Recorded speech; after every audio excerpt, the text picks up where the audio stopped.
Hello everyone, this is Airbarba and Niner Alpha Delta Kilo YouTube channel. This time we are going to review the cold start for NOSA and also using the comms by easy comms disabled. That means that you have to communicate with comms 1, comms 2. Which I have explained in my previous video about the pilot cold start and comms. So anyway, we are going to start as usual by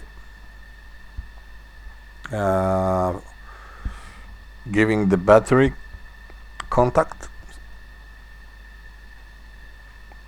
and since there is no such a switch here in the cockpit, here I have remade this kind of checklist and everything that you need to bind on your keyboard, because these are not switches that you can use in NOSA pit. So therefore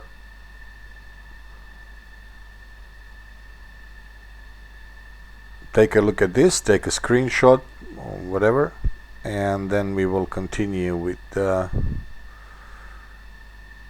cold start. So with our key bindings comms 1 and comms 2 switch, which is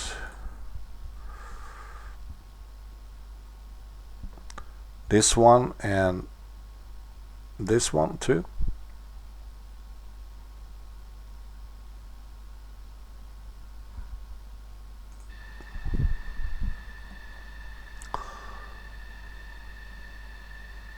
You can start the cold start procedure by calling the tower on comms 1 and with already tuned channel number 1 on the comms 1, we're gonna communicate with the Batumi ATC and ask them permission to start up.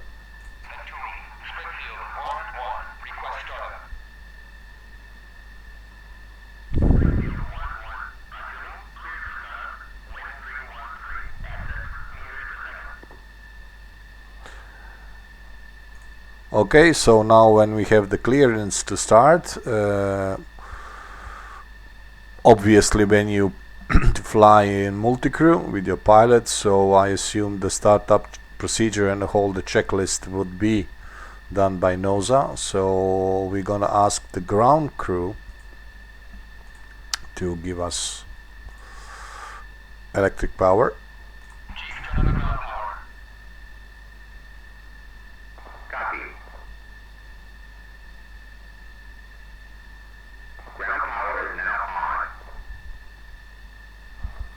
Okay, so since we have now only the battery switch on, that we could communicate with at least our comms 1, now we're gonna have to switch or turn on the APU unit.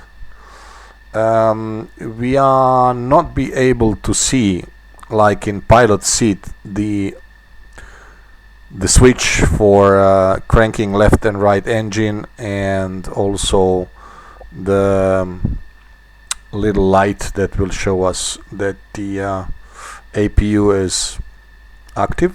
So we're gonna have to again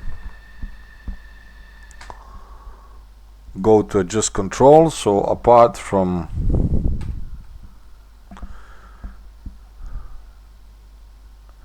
battery switch on, yeah, we are going to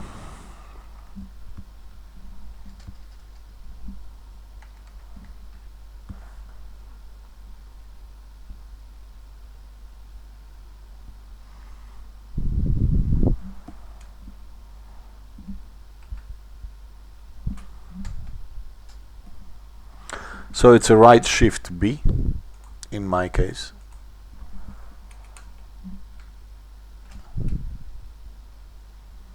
Okay, so first battery and then APU switch, and then we are going to wait about 10 seconds so that the APU would be operational.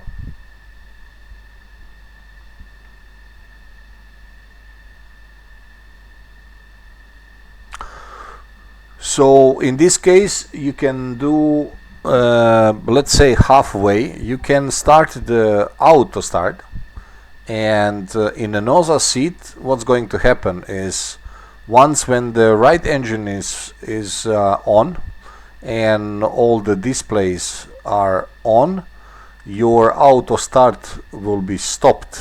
That means at that moment you would have to manually crank the left engine and throttle cutoff ideal to bring up the left engine to ideal RPMs, but also you're gonna have to finish the whole procedure by INS alignment and all the other steps that are necessary to perform the cold start. So in this case I'm not going to do the auto start, but I'm going to do the cold start properly, one engine, another engine, so that you can see, but you can practice also. So in this case, again, these are the things that you need to program on your keyboard. So right engine crank, left engine crank, cutoff ideal. So there we go. So what I'm going to do now is I'm cranking the right engine manually, and you can see on ADI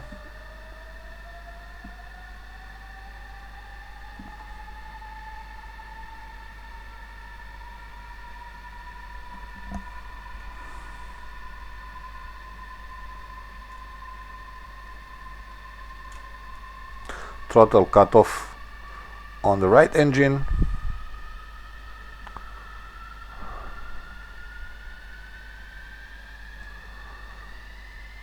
until it reaches 65%. When you fly multiplayer, then yeah, for the reason of desync, you will have here 75, but that doesn't change the fact. So now we're going to turn on our displays by right click on this middle switch and mouse scroll on this middle display, and then we're gonna accordingly adjust the left and right. Okay, so now we can start the left engine. As you can see, the both radios are on, comms 1 and comms 2, each on channel number 1. So I'm now manually cranking left engine,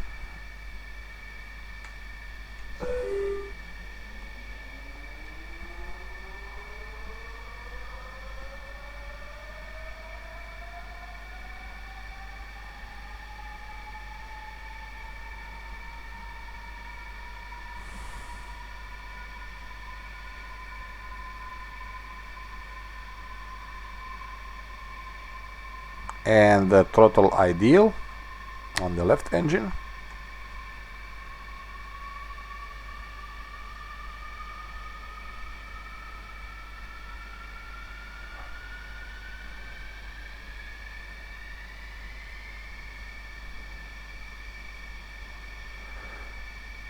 Alright, there we go. So the next thing what we're gonna do is we're gonna initiate the INS alignment. So again, you need to keybind the INS ground alignment keys, which you can see here. So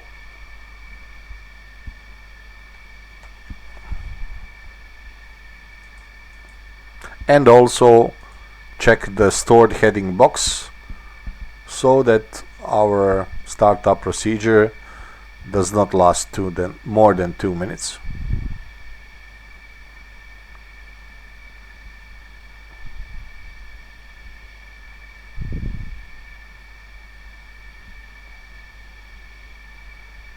Again, these procedures are actually necessary because our Rafale mod multi-crew version of Rafale B, unfortunately our developers don't have the SDK, so we don't have the full access to all the codings and everything, and a lot of things are not synchronized. So obviously the startup procedure is also not synchronized, so everyone has to do it by himself separately. And the same thing goes with the stores configuration page, and we have to do that anyway. So pilot has to do it and we have to do it too. One reminder: when you land after ground attack mission or any strike mission and stuff like this, I strongly suggest, if you fly a multi-crew, that you, before you do rearm, first you empty all your stores and then again make rearmament, because this is mod, this is not official module, it's just a mod, so some things are bugged, some things are not synchronized. So I strongly suggest you clear the previous stores and just do it all over again, and you will be successful. Also, you will notice that the amount of quantity of fuel in a NOSA seat is usually, from what I know until now, as a difference about 400 to 500 lbs, also for the reason of desync. So bear in mind when you do adjust bingo, that you adjust the bingo according to the NOSA status, because otherwise obviously you will continue to fly, the pilot will continue to fly, but your station, NOSA station, will be shut down completely, so you won't be having any instruments working because the engines are down. So that's also one of the desync things. Our alignment is already completed when there was a 2 minutes. So since I was explaining some other details, so we can now switch the ground alignment knob to navigate, or even to in-flight alignment, which is also not a bad idea. So like this, the system will update itself constantly during the flight. But in this case, I will do just the INS button to navigate. There we are.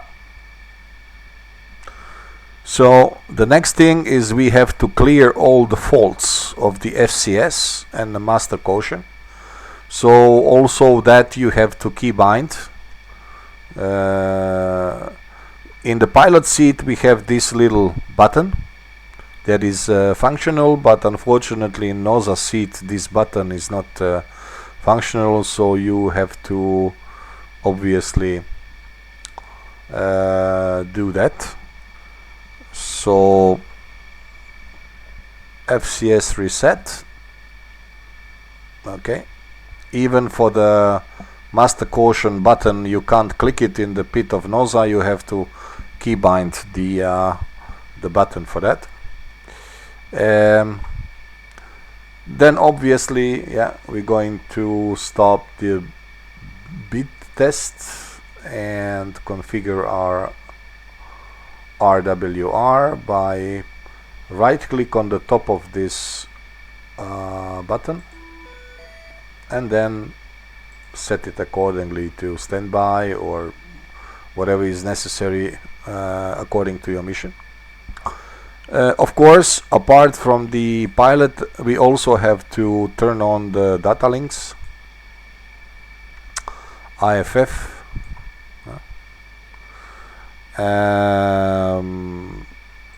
jammer, of course.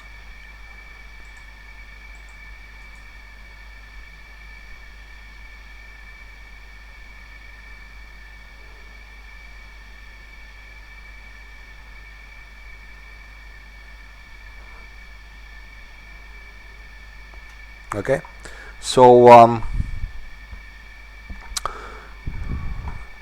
obviously we're gonna have to configure the stores. In this case we have the SMs or SBUs. We're gonna set them obviously as a TOO mode. Same thing here, if use, yeah, okay. We see that alignment of the weapon is been completed. Okay.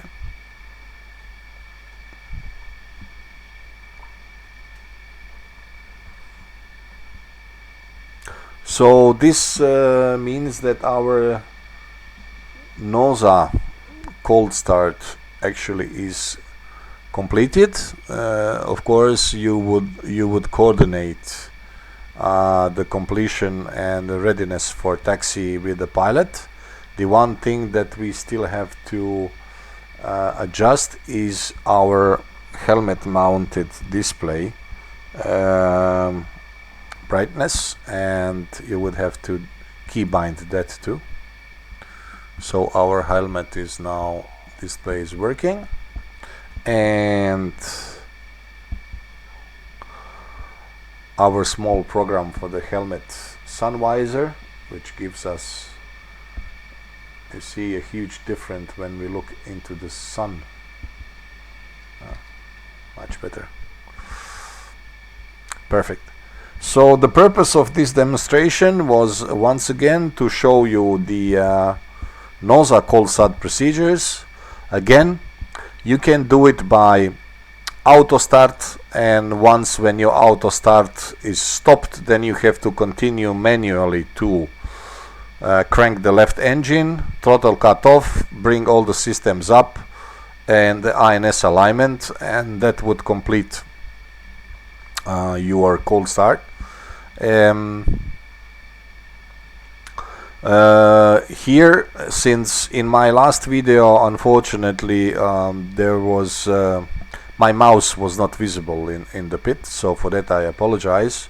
So I'm going to show you once again how to edit a waypoint. So we are going, for example, to this time to edit waypoint number 5. We can go to F10 map, and we're going to see that our waypoint 5 is actually here. Okay, but we want to change the coordinates of waypoint 5 to, let's say, the beginning of the runway 33 in Gudata airport. Okay, so before we do that, we have to adjust with left alt and Yankee the format of coordinates, and they must be 8 digits. That's the coordinate system that is being used by Hornet. So remember, 8 digits, 6 plus 2 decimals. Okay, so we are going to hop back into the cockpit, and since this little display or UFC is partially working in a NOSA seat, here in this kneeboard screenshot you can see the explanation which are the push button positions. So push button 1, 2, 3, 4, 5. So roughly you would know when you see only 2 dots here, you will not see all this position, elevation, grid and so on. You will see only 2 dots. But if you figure out, which is very easy, which position is where exactly, then you would not have any problem with that. But you have to keybind these buttons, yeah, on your keyboard like this. Okay. UFC option select push button 1, 2, 3, 4, 5. So this is 1, 2, 3, 4, 5, yeah? Approximately, as you can see here, or even better here, yeah. So just try to, you see here, okay.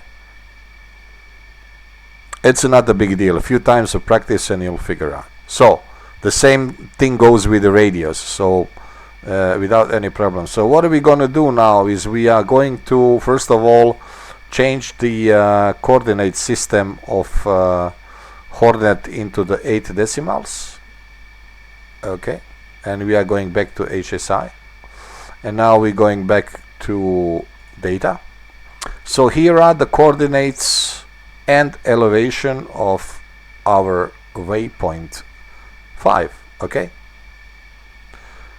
so we want to change this to have the coordinates of that runway that we saw before. So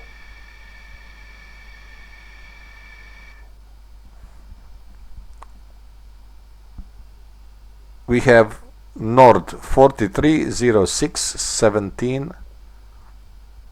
Okay, so what are we going to do is we're going to click on UFC, and then we're going to press, as shown before, UFC push button 1, because that says okay, I want to change the position. So press the UFC button 1, and now you see here 2 dots. Okay, so now you see this position is active. So what we need to now is we need to press number 2 for Nord and then enter the coordinates. So we said 430617. Okay, 430617. Enter, and then last 2 digits would be 32.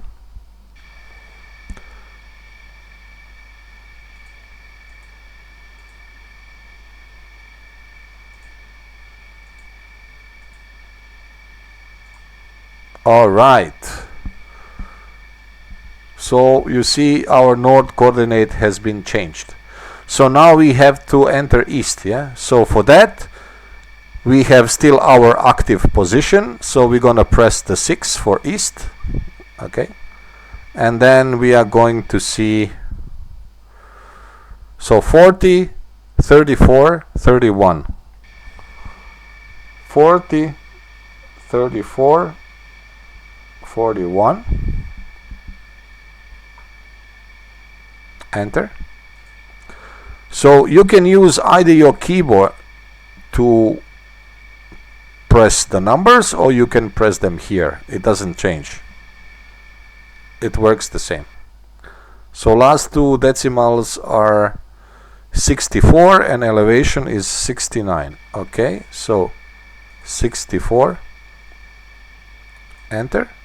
And now we need a 69 elevation. So how are we gonna get the elevation adjusted? So elevation is on push button 3.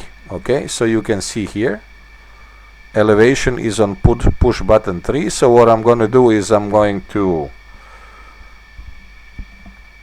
press the push button 3 for elevation. Okay, you have it here.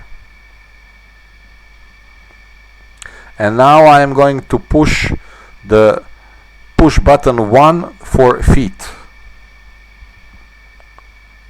Okay, so the position is active and I'm going to enter 69. There we go. So we have the new coordinates on waypoint 5. Okay, so doesn't matter that this display UFC on a NOSA seat is not completely showing all the words and whole display. By two dots that they are showing on a certain position, you can easily program this and then you can use it to enter the coordinates. Okay, so again like this, and these are the buttons that you need to program. Yeah, 1, 2, 3, 4, 5. Okay, I hope that makes it clear for everyone. Okay, so since we don't have a sync here with the pilot, these data that have been edited or newly entered will not be shown on the pilot seat and vice versa because of the code mentioned before. So there is no sync for that, but it's working. Okay, so now we're going to our HSI page, and obviously I'm going to turn the data link or situational awareness page, yeah, to see. And yeah, that's it. The radio menu, of course, you can change either with these. The buttons are not functional here on the NOSA seat, yeah, but you can change them easily if you again keybind comms 1 channel increase and comms 2 channel increase. So in this case here we have the comms 2 channel 2. Okay, comms 2 channel 2. Yeah, easy. If you want to manually enter any frequency, you push until you come to M, and then you can enter manually the frequency that you want. Let's say 230,000, enter, and then it will stay.